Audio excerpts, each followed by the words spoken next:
नमस्कार दोस्तों, स्वागत है आपका द ग्राउंड रिपोर्ट में। मैं हूं समीर आत्मज मिश्र।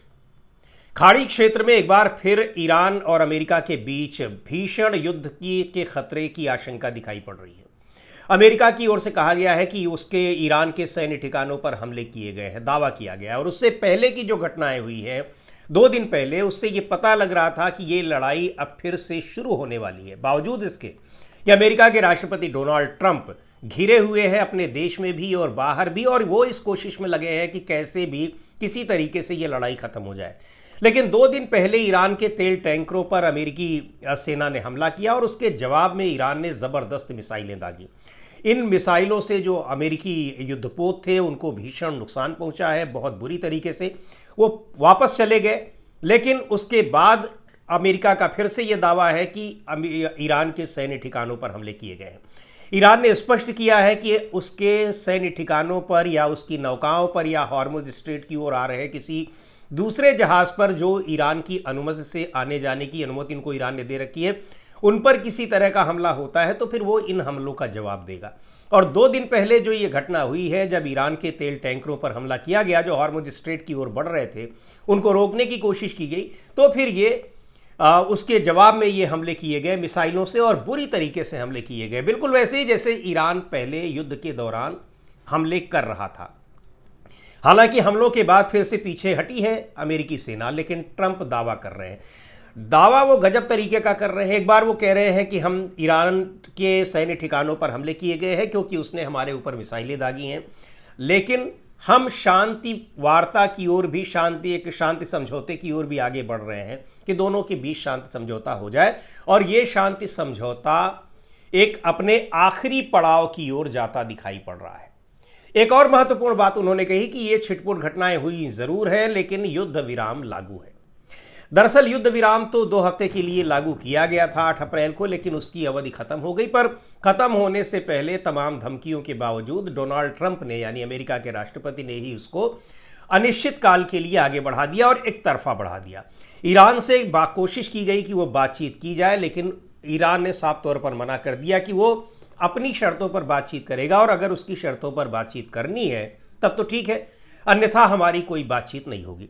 लेकिन बातचीत की कोशिशें अभी भी जारी हैं, ऐसा कहा जा रहा है। और ईरान ने जो प्रस्ताव रखा है पाकिस्तान के माध्यम से अमेरिका के सामने, उस प्रस्ताव में उसने अपनी वही बातें दोहराई हैं। और दरअसल ये वही बातें इसलिए ईरान बार बार दोहरा रहा है, ईरान का कहना है और वो साफ दिखाई भी पड़ रहा है कि ईरान की जो शर्तें हैं वो किसी से कुछ लेने की और छीनने की शर्तें नहीं हैं, बल्कि ईरान की वो शर्तें हैं कि उसकी संप्रभुता का सम्मान किया जाए, संप्रभुता को उसके मान दिया जाए। उसके ऊपर जो सैंक्शंस लगाए गए हैं इन आरोपों पर कि वो परमाणु बम बना रहा है, वो परमाणु बम बनाने की जो खबरें हैं, जो आशंकाएं हैं, वो सारी खारिज हो चुकी हैं। और खारिज ईरान ने नहीं की है, बल्कि खारिज अंतर्राष्ट्रीय परमाणु ऊर्जा एजेंसी ने की है कि हम ईरान के पास कोई परमाणु बम नहीं है। यहाँ तक कि जो अमेरिकी रक्षा विभाग है उसका भी ये कहना है कि ईरान के पास परमाणु बम नहीं है और न ही वो परमाणु कार्यक्रम परमाणु बम बनाने के लिए कर रहा है। हाँ, यूरेनियम संवर्धन जरूर कर रहा है, लेकिन यूरेनियम संवर्धन उसकी अपनी ऊर्जा ज़रूरतों के लिए है, और ईरान ने कहा है कि उसको हम जारी रखेंगे, उसको हमें कोई नहीं बंद करवा सकता, क्योंकि हमें अपनी ऊर्जा की क्या ज़रूरतें हैं, पावर की क्या रिक्वायरमेंट है, उसके लिए हम वो जनरेट करने के लिए, वो पाने के लिए हम स्वतंत्र हैं, वो हमें कोई नहीं रोक सकता। उसकी जो दूसरी महत्वपूर्ण शर्त है वो ये है कि भाई आप ये लिखित गारंटी दें कि आप दोबारा हमला नहीं करेंगे। आप 2 महीने का, 4 महीने का, 6 महीने का, 2 साल का आप युद्ध विराम कर लेंगे, शांति समझौता कर लेंगे, और उसके बाद आप फिर हमारे ऊपर हमला करेंगे। उस हमले में हमको भी शामिल होना पड़ता है, क्योंकि जवाब देना पड़ता है। और भले ही आपको मुंह की खानी पड़े, लेकिन आप बार बार उस चीज़ को दोहराते रहते हैं।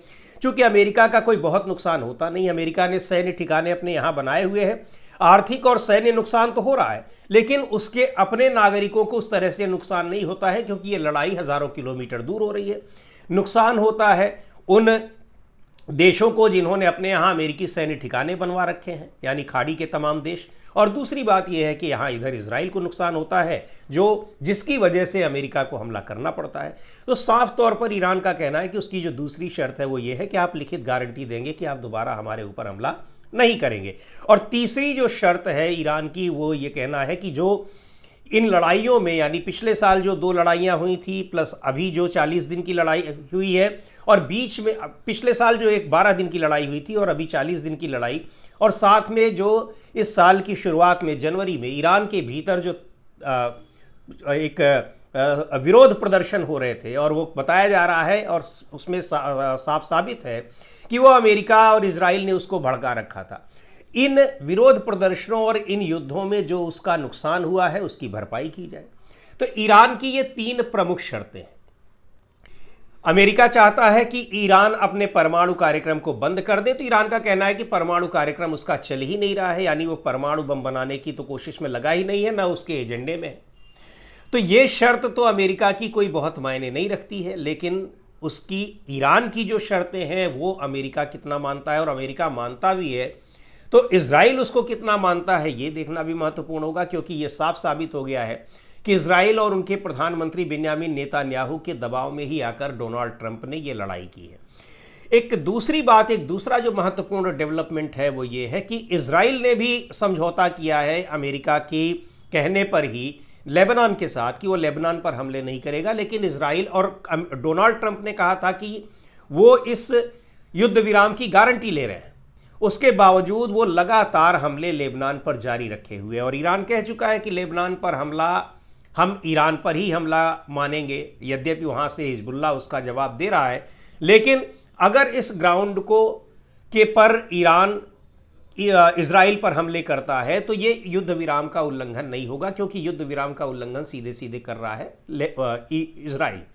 हालांकि अभी तक चूंकि इजराइल की ओर से ईरान पर हमला नहीं किया गया, तो ईरान ने अभी इजराइल पर हमला नहीं किया है, लेकिन हिजबुल्लाह, लेबनान के हिजबुल्लाह, यमन के हूती, इन और इधर ईरान जो 40 दिन की लड़ाई में बुरी तरह से घिरा हुआ था इजराइल, पस्त होकर उसने गुहार लगाई युद्ध विराम की, और आखिरकार अमेरिका ईरान से युद्ध विराम करने में सफल रहा। लेकिन इजराइल अभी भी चौतरफा घिरा ही नहीं है, बल्कि अब एक नए मोर्चे पर उसको लड़ाई का सामना करना पड़ सकता है, ये दिखाई पड़ रहा है। तुर्की के साथ पिछले कुछ दिनों से, जिस तरह से पिछले कुछ सालों से इजराइल के संबंध सुधरने की स्थितियां बन रही थी, अब ईरान युद्ध के बाद जिस तरह से तुर्की सीधे तौर पर ईरान के साथ खड़ा दिखाई पड़ रहा है, और इसलिए क्योंकि अमेरिका और इजराइल ने उसकी संप्रभुता पर हमला किया है, उसके खिलाफ एक ऐसा युद्ध छेड़ा है जिस युद्ध की कोई वजह नहीं थी, उसके बाद से तुर्की बिल्कुल खुले तौर पर साथ दिखाई पड़ रहा है ईरान के। तुर्की के राष्ट्रपति रेसिप तैयब एर्दोआन के साथ ईरान के नेताओं की मुलाकात भी हुई है, लगातार बात भी हो रही है, और उन्होंने अपने समर्थन का आह्वान शुरू से ही कर रखा है। इसको देखते हुए इजराइल ने एर्दोआन के खिलाफ तमाम बयानबाजी की, और ये तक कहा कि वो अपने ही देश के कुर्दों का संहार कर रहे हैं।